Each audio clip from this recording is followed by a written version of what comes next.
Okay, so this topic is verifying inverses by composition. So basically, if you're given two functions, you're trying to determine whether or not they are inverses of each other using composition. So to do this, we would want to make a composition out of these two functions. So you would use this composition here, f of g of x and g of f of x. So in this case, we're going to plug g of x into f everywhere we see an x. So function g, we're going to plug that into function f.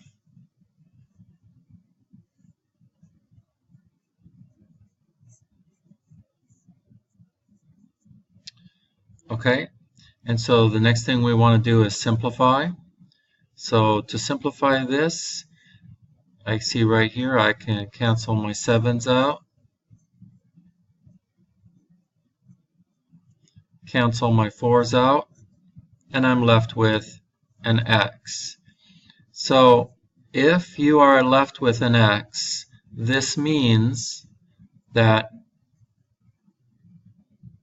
f of x and g of x are inverses of each other. Let's go ahead and test it the other direction. This time we'll put f of x into g of x.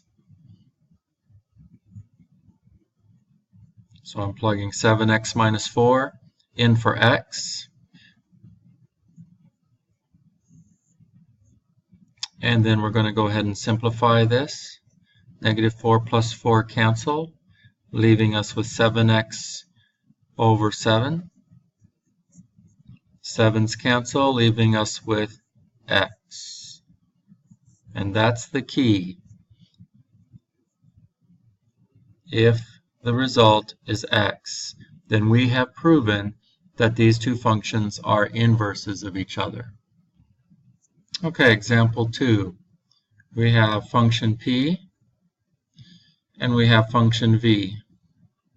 So to verify whether or not these are inverses, we need to do the composition.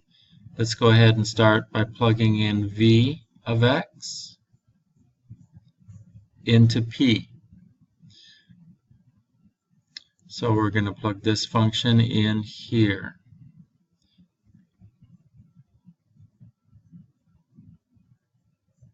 So plugging this function in for x.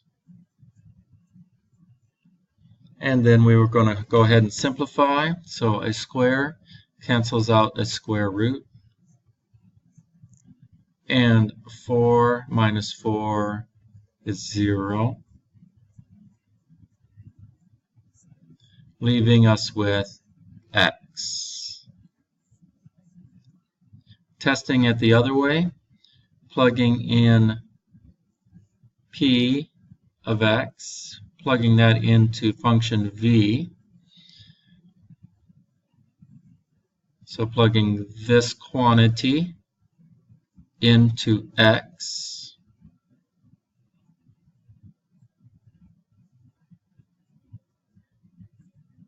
And then simplifying. So we can go ahead and we don't need these parentheses under here because there's no multiplying going on. So negative 4 plus 4 cancels. And then the square root and the square cancel, leaving us with x.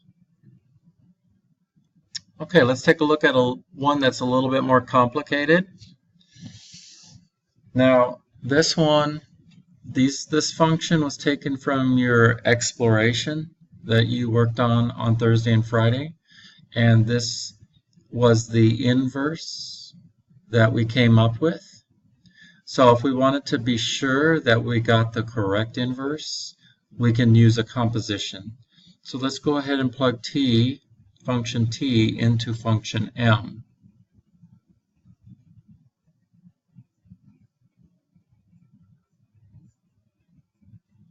All right, so we're going to take this whole quantity, this whole function, and we're plugging it into x.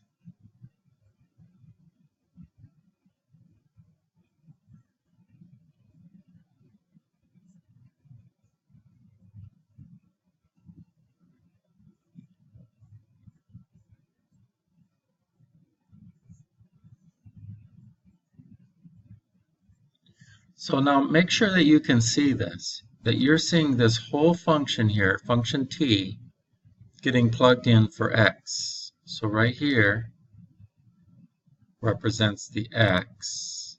Don't forget the minus 2 on the end, squared plus 5. So now we just want to simplify this down. So what I'm going to do here, I think I need another set of parentheses here.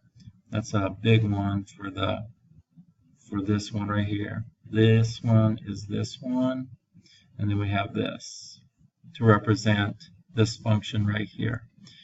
So there's nothing multiplying times this group, so I really don't need this, but I put it there just to kind of separate it from my minus 2. So simplifying this, first thing I would do is do what you can inside the parentheses, grouping symbols, and then we're going to go ahead and cancel any exponents. So the square cancels with the square root. So now what do we have? We have 4 times x minus 5 over 4 plus 5. And then times 4 cancels with divide by 4. So now we have x minus 5 plus 5. And they cancel. And there you go. Now, if you ever get something other than x as a result, then you know that they are not inverses of each other. They are not.